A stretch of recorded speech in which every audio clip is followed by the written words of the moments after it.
purport. Jai Srila Prabhupada ki jai, Jai Gauranga ki jai. As stated herein before, there are three kinds of devotees of the Lord. The first class devotee does not at all see anyone who is not in the service of the Lord. But the second class devotee makes distinctions between devotees and non-devotees. The second class devotees are therefore meant for preaching work. And as referred to in the above verse, they must loudly preach the glories of the Lord. The second class devotee accepts disciples from the section of third class devotees or non-devotees. Sometimes the first class devotee also comes down to the category of the second class devotee for preaching work. But the common man who is expected to become at least a third class devotee is advised herein to visit the temple of the Lord and bow down before the deity, even though he may be a very rich man or even a king with a silk turban or crown. The Lord is the Lord of everyone, including the great kings and emperors, and men who are rich in the estimation of mundane people must therefore make it a point to visit the temple of Lord Shri Krishna and regularly bow down before the deity. The Lord in the temple in the worshipable form is never to be considered to be made of stone or wood. For the Lord in his Archa incarnation as the deity in the temple shows immense favor to the fallen souls by his auspicious presence. By the hearing process, as mentioned herein before, this realization of the presence of the Lord in the temple is made possible. As such, the first process in the routine work of devotional service, hearing, is the essential point. Hearing by all classes of devotees from the authentic sources like Bhagavad Gita and Srimad Bhagavatam is essential. The common man who is puffed up with his material position and does not bow down before the deity of the Lord in the temple, or who defies temple worship without any knowledge of the science, must know that his so-called turban or crown will only succeed in further drowning him in the water of the ocean of material existence. A drowning man with a heavy weight on his head is sure to go down more swiftly than those who have no heavy weight. A foolish, puffed up man defies the signs of God and says that God has no meaning for him. But when he is in the grip of God's law and is caught by some disease like cerebral thrombosis, that godless man sinks into the ocean of nescience by the weight of his material acquisition. Advancement of material science without God consciousness is a heavy load on the head of the human society. And so one must take heed of this great warning. The common man, if he has no time to worship the Lord, may at least engage his hands for a few seconds in washing or sweeping the Lord's temple. Maharaj Prataparudra, the greatly powerful king of Orissa, was always very busy with heavy state responsibilities. Yet he made it a point to sweep the temple of Lord Jagannatha at Puri once a year during the festival of the Lord. The idea is that however important a man one may be, he must accept the supremacy of the Supreme Lord. This God consciousness will help a man even in his material prosperity. Maharaj Prataparudra's subordination before Lord Jagannatha made him a powerful king, so much so that even the great Pathan in his time could not enter into the Orissa on account of the powerful Maharaj Prataparudra. And at last Maharaj Prataparudra was graced by Lord Sri Chaitanya on the very grounds of his acceptance of subordination to the Lord of the universe. So even though a rich man's wife has glittering bangles made of gold on her hands, she must engage herself in rendering service to the Lord. Thus ends the Bhakti Vedanta purport. Om Ajnanatimidandhasya Jnananjala Shalakaya Chakshurunmilitam Yena Tasmai Shri Gurave Namaha. Nama Om Vishnu Padaya Krishna Preshtaya Bhutale Srimate Bhakti Vedanta Swaminiti Namine Namaste Saraswati Deve Gauravani Pracharine Nirvisesha Shunyavadi Paschatya Deshatarine Jaya Shri Krishna Chaitanya Prabhu Nityananda Shri Advaita Gadadhara Srivasadi Gaura Bhakta Vrinda Hare Krishna Krishna Krishna Hare Hare Hare Rama Rama Rama Hare Hare.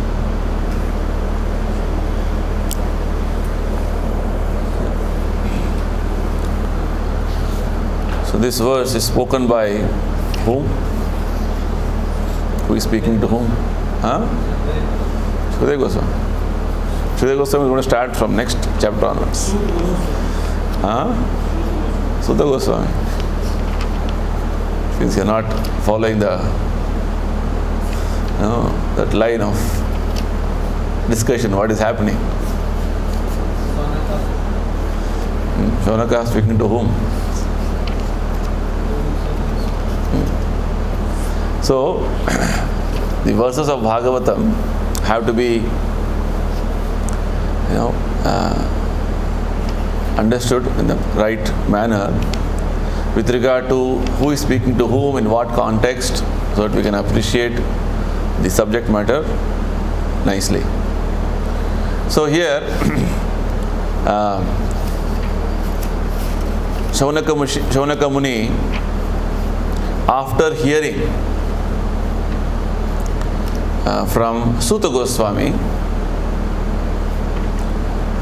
about the answers to the questions which Parikshit had asked to Shukadeva Goswami. 2 questions in the first canto. What is the general duty of everyone all the time? And what is the specific duty of a man who is on the threshold of death? Question number 2. What he should do, what he should not do. So to that, these 2 questions, Shukadeva Goswami has elaborately answered everything. So, actually, Sutta Goswami, who was present in the assembly of sages, where this discussion between Parikshit Maharaj and Shukadeva Goswami was happening, whatever he has heard, he has presented before the sages. If you remember, in the beginning of the first canto, the sages had asked how many questions? 6 questions. Right? The first chapter, the first canto, they just had asked 6 questions to sages of Naimisharanya, headed by Shaunaka Muni, had asked 6 questions to Sutta Goswami, for which Sutta Goswami answered them.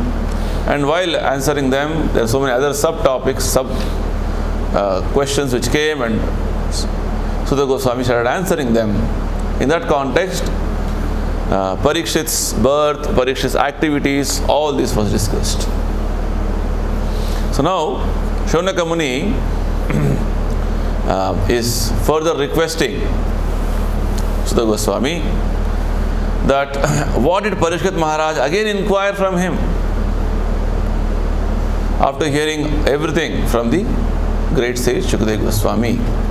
Because definitely Shukadeva Goswami is a very learned sage, and the discussions would have definitely been on topics of Lord Hari. And that was the context here. And while telling these things to Sutta Goswami, Shaunaka Muni also is talking about the importance of the human life.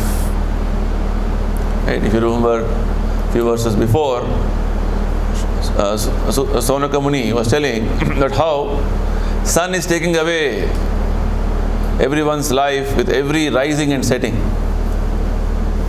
Right? Sun is decreasing the duration of life of everyone. Ayur harati vaipumsam. But one who is using his time for discussing the topics of Lord Krishna, this effect of sun's snatching away our time, our life is not there. Right? Then somebody may question, okay, sun may take away our life, but we are all busy, we are very happy doing our comfortable life, living a comfortable life. We are advancing in material civilization, we are building big roads, big structures, we are doing a lot of advancement. So we will be living, we'll go on living like this. So for which Shonaka Muni says, actually the trees are also living. So trees are also living, but their life is a life of wherein they have to stand in one place and they have to lead a life of so much of suffering, nonsense. All the heat, cold and everything they have to suffer. So what is this life?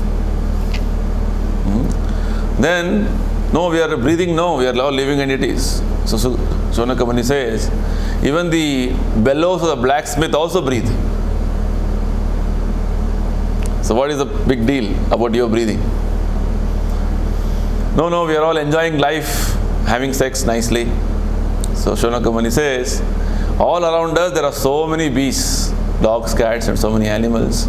They are also eating and they are also enjoying sex. So what is the big deal? You say you are very advancing. What you are telling as advancement and enjoyment in life, we see them very commonly. A longevity of life, or having a very healthy life of good breathing, or enjoying life with nice eating or sex. All this is happening everywhere. What is the big deal? This is the challenge which Shonaka Muni is putting before all of us. Right? Because the life is so valuable that without hearing about Lord Krishna, because Shukadeva Goswami, while answering the questions of Parikshit, he very clearly told, Harer Namanu Kirtanam Shanvanti Gayanti. Right? He has to hear, he has to chant the glories of Lord Krishna. That is the perfection of life. That is the whole purpose of life. So if you don't do this, simply leading a life of materialistic advancement and civilization is of no use. So Shonaka Muni compared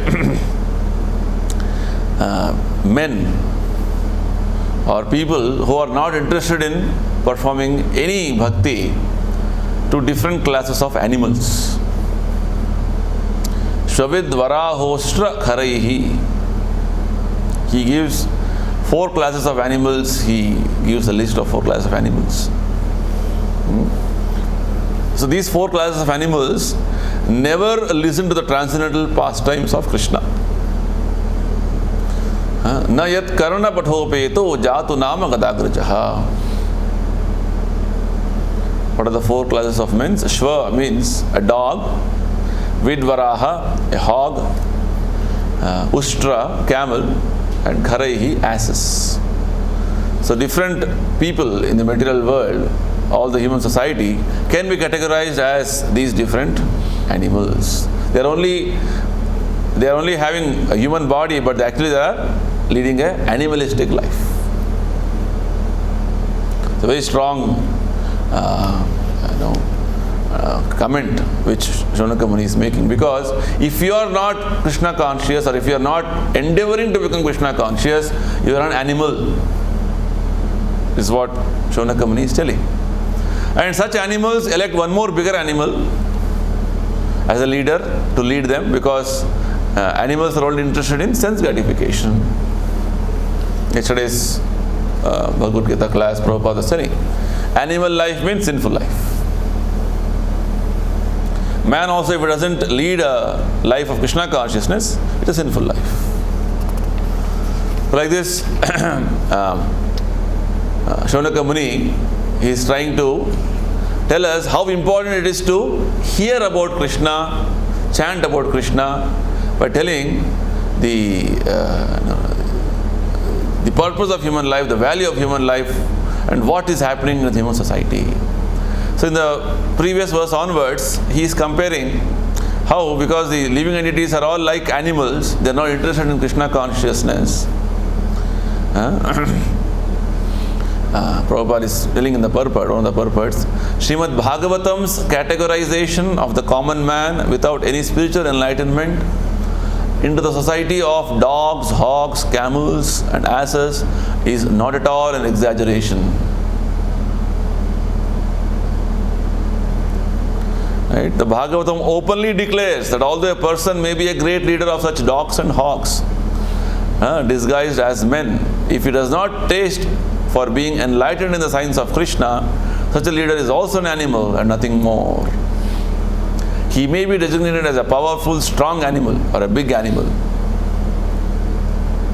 But in the estimation of Bhagavatam, he is never given a place in the category of man on account of his atheistic temperament. His atheistic temperament, which is very strong in the present society, is what Shonaka Muni is trying to address. Godless leaders, right? Godlessness or atheistic temperament is very much prevalent. That is being condemned here. So, in different ways, from verse 20 onwards, Shonaka Muni is going to explain to us how this atheistic temperament is prevalent in the human society and how it should be again rectified. In fact, Shukadeva Goswami Shonaka Muni goes on to explain, give more examples of more animals. Now, right? In verse 20, he was telling, one who has not listened to the messages about the prowess and marvelous acts of Lord Krishna, not listened. So his ear holes are compared to the holes of a snake. Bile batah, like snake holes. Snakes actually cannot hear. So even though he has ears, is of no use. Your ears are meant to hear about Krishna. Indirectly, Shonaka Muni is trying to tell us, this human body is meant to serve Krishna. Rishikena Rishikesha Sevanam. Rishika means senses. The senses, this body is made of senses. In yesterday's class, you're hearing Prabhupada is telling, what is this body? Kshetra means. Kshetra means senses. This body is made up of senses. So every sense is meant to do service to Rishikesha, the master of the senses. And this is the sum and substance of all the teachings of Gita and Bhagavatam. So if you don't serve those senses, your senses with the master of the senses, then your senses are, even though they are there, they are useless. So ear holes are meant to hear the oral reception of the messages of Krishna, glories and his marvelous acts. But if you don't do this, no, I am hearing so many other things. No, it doesn't matter. You have to hear about Krishna. Then it is compared to ear holes like the holes of a snake, and the tongue which doesn't sing or chant loudly the Urugaya Gatha, worthy songs about Lord Krishna. It is like the tongue of a frog. Tongue of a frog. The frog croaks. In the open field, Prabhupada says, the frogs loudly croak with the result that they invite the snakes to eat them. So your tongue is not used for chanting the Vedic hymns. The human tongue is especially meant for chanting Krishna's names, chanting the Vedic hymns. If you don't do that, then your tongue is like the tongue of the frog, just simply croaking like a frog. Very soon you are going to invite death. Right? That is what is being mentioned here. Now in this verse, today's verse, if you understand Bhagavatam in the context like this, it's very enlivening, and the understanding goes very, very, very, very nice. You'll relish reading Bhagavatam, every verse, every word. Right? What is there? What is more? Because Bhagavatam is like the nectar. Nigama kalpataro kalitam phalam shukamukad amruta drava sammitam. It's a ripened fruit, and that fruit, knowledge, is being spoken by a self-realized soul, Shukadeva Goswami. And all the sages are trying to relish that understanding again. So in that way you can see how wonderful Bhagavatam's teachings are. So in this verse, today's verse, some more wonderful comparisons are being given. The head is supposed to bow down to Lord Krishna, Mukunda. Mukunda, Lord Krishna, is the person who gives us liberation, awards liberation. So that head which doesn't bow down before Nanamain Mukundam Api Uttamangam, upper part of the body is not bowing down before Lord Krishna, even though your upper part of the body, especially your head, may be decorated with a silk turban. Patta kirita justam. Patta basically means silk. Even though it is decorated with very nice ornaments, nice decoratives, just like we put turban to Lord Krishna, right? So that people decorate themselves with a lot of things on their head. So this turban will be good as long as with the turban you bow down to Lord Krishna. Otherwise, this turban will only be bharaha. It will only be a burden. Right? Very nicely, this expression is being made here, that the upper portion of the body, though crowned with a silk turban, is only a heavy burden. Parambharaha. If you don't bow down, it is a heavy burden only. So, because if you don't bow down to Lord Krishna, who is the awarder of mukti, then he will only sink further and further, as Prabhupada explains here. A drowning man with a heavy weight on his head is sure to go down more swiftly than who have no head, go down in the water at one speed. If some heavy weight is put on his head, he goes down even faster. So Prabhupada is comparing this attitude or this particular activity of living entities who are carrying heavy burden as foolish, puffed up man. The same atheistic temperament going on. They are defying the existence of God, or even something about God is spoken, they say it is all simply his sentiment,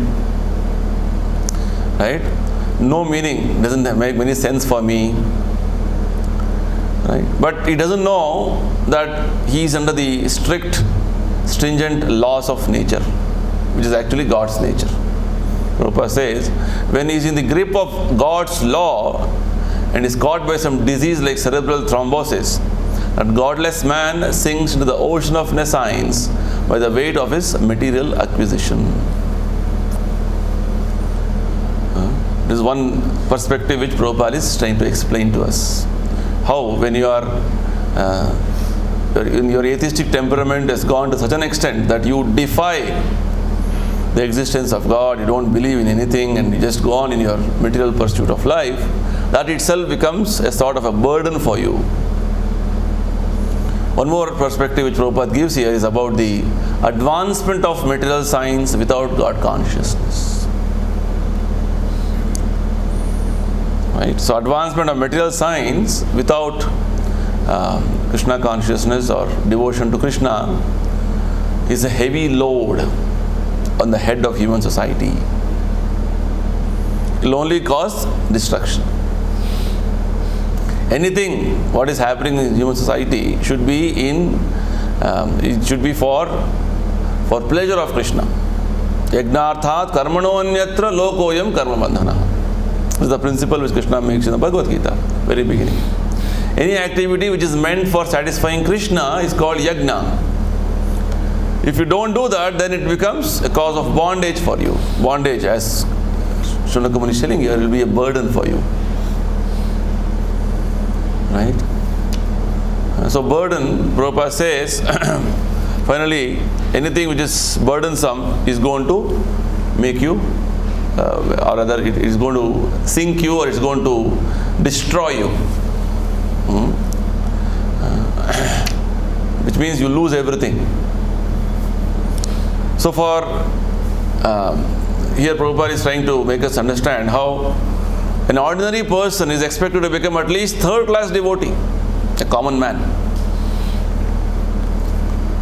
So what is that third class devotee's simple activity? He is expected to, is advised herein to visit the temple of the Lord and bow down before the deity. This much is expected from a third class devotee. Right? Human life is meant to become devotee, but at least begin your devotion by going to temple and bow down before the Lord. If you don't do this much also, then you are going to whatever different designations, different things which you go around as, I am such a big man, I am honored like this, is of no use.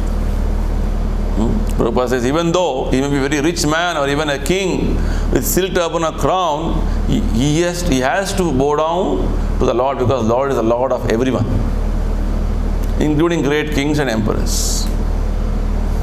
So the point is, the atheistic temperament in the people is making the people to defy the existence of Krishna. Or there is no God, I am God, everybody should bow down to me. This attitude. This goes on from a very gross level to subtle level. Right? So here, with regard to a common man, he is expected to at least go to temple and bow down before the Lord. And because of his different material acquisitions make him so puffed up that he doesn't think it is important for him. He's become puffed up, or false prestige has come up so much that he doesn't want to do this. Right? Whereas in case of sadhakas, we devotees, Prabhupada gives a wonderful example here, that yes, we may be given some power. Because turban, silk turban, basically in one sense means, a king is given a turban, or some leader or head is given a turban.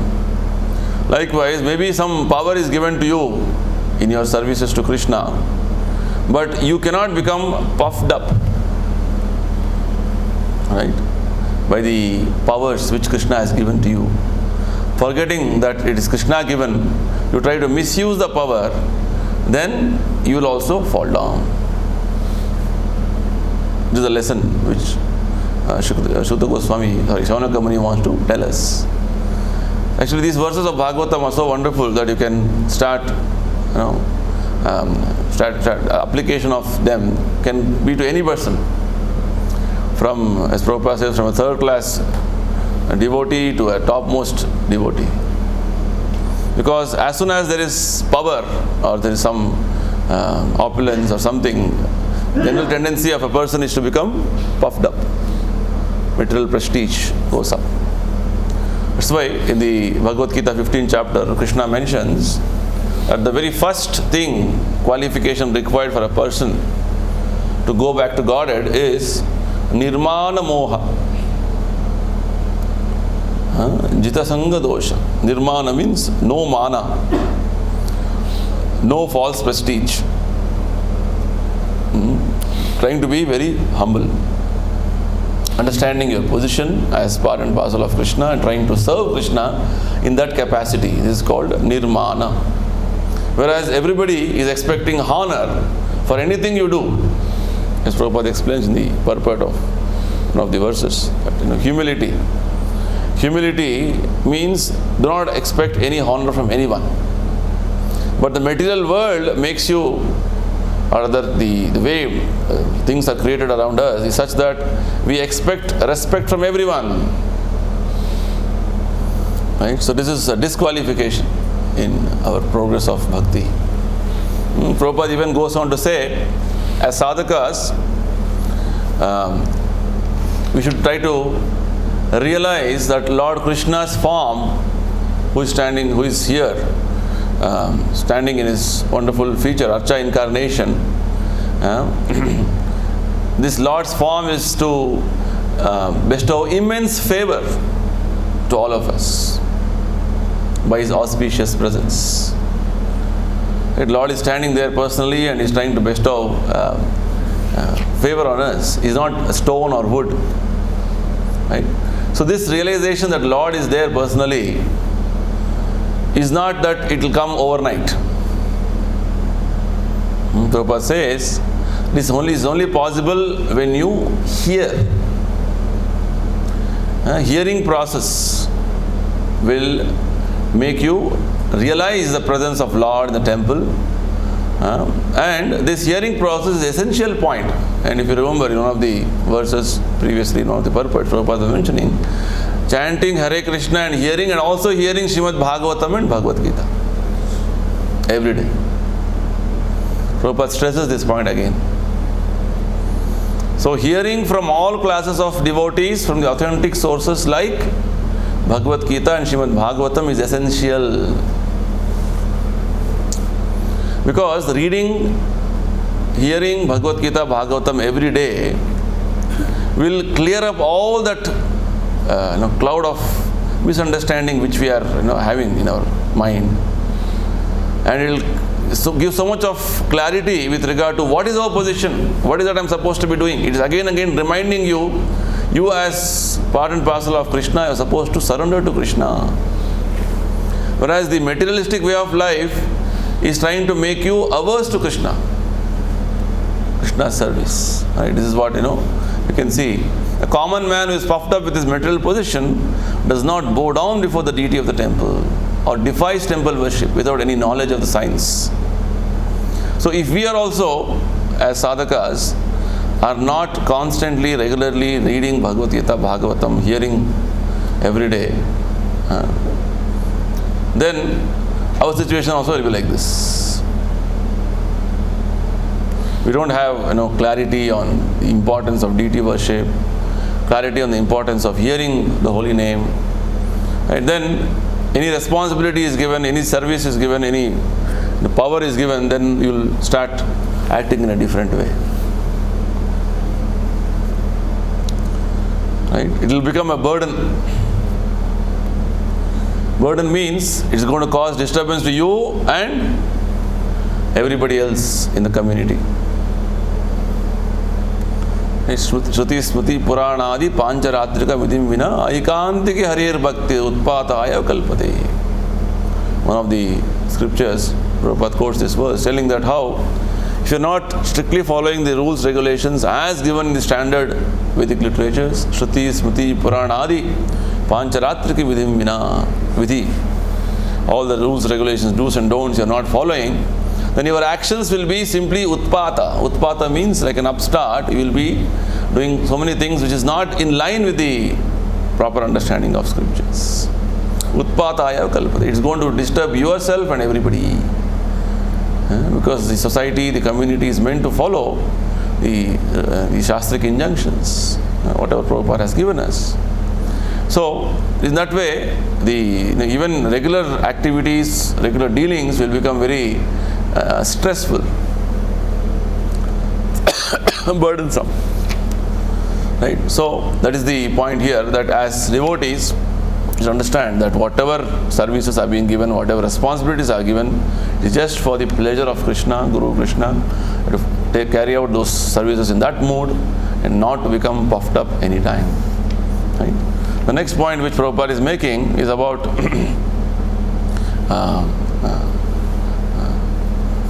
how the different senses we have, if we don't engage them in the service of Krishna, then they are like dead.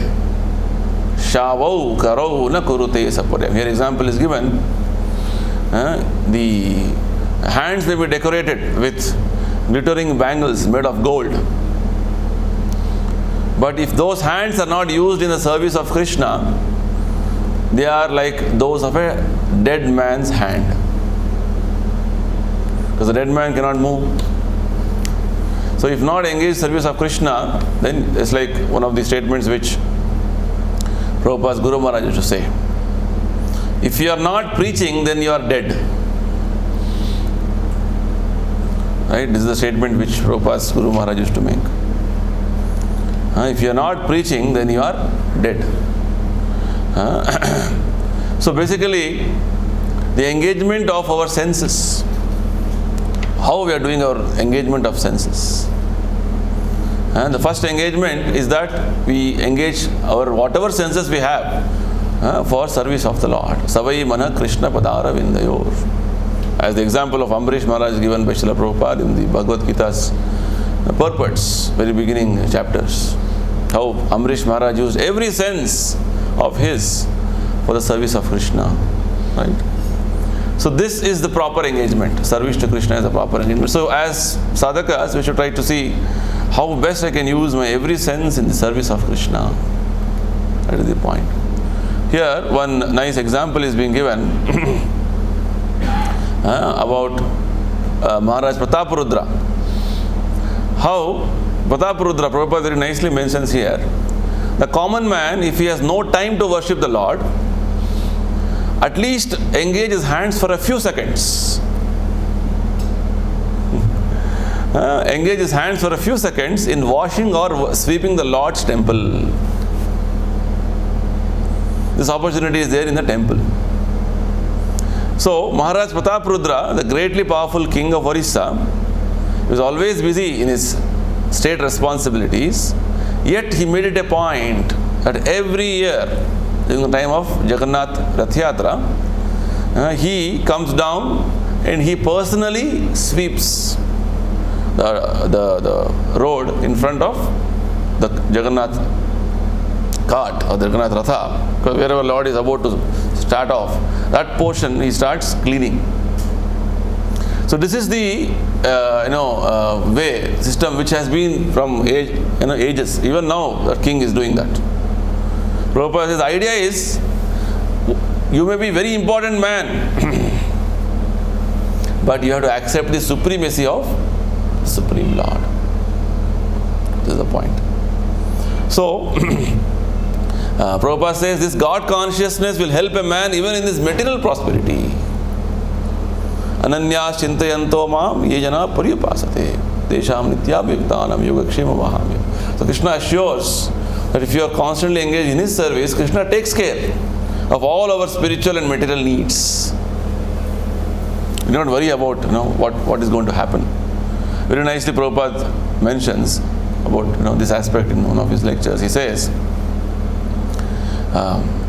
this Maharaj Prataparudra was a very strong king, but his strength was on the basis of his devotion to Lord Jagannath. So, this strength of Prataparudra Maharaj, like it is mentioned here, at time it was the Mughal ruling, the Pathans were ruling everywhere. Now, Pathans were not able to capture or rather attack Orissa. Except Orissa, even the Bengal and all the other places were all Muslim dominated. Why it didn't happen? Prabhupada says, Maharaj Prataparudra's subordination before Lord Jagannatha made him a powerful king. So much so that even the great Pathan in his time could not enter into Orissa. This is Krishna's mercy. Right? How Krishna is taking care of even the, as Prabhupada says, God consciousness will help a man even in his material prosperity. Very nicely Prabhupada tells, the devotee does not want to enjoy, but Krishna keeps his devotee in all comfortable situations. The devotee doesn't desire, I want to have this, I want to do this, I want to be like this, I want to be in a very comfortable situation. So Prabhupada says there is no question about it. We should not desire separately for material comfort. We should simply depend on Krishna and be satisfied in whatever condition he keeps. Be satisfied. If this is the mood, then Krishna will look after whether you are comfortable or uncomfortable. If you try yourself independently to become comfortable, that is Maya. You cannot become so. Why? Because everybody is in the material world, what are they trying to do? They are trying to be comfortable. Right?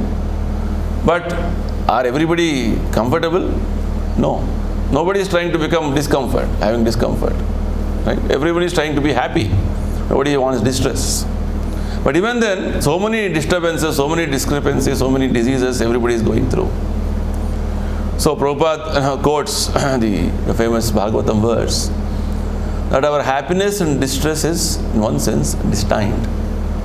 Tasyeva heto prayateta kovido na labhyate yad brahmatam uparyataha tar labhyate dukkhavad anyata sukham kalina sarvatra gaviraram. This is a famous verse in the Bhagavatam. Anybody remembers what is the context? Who spoke to whom?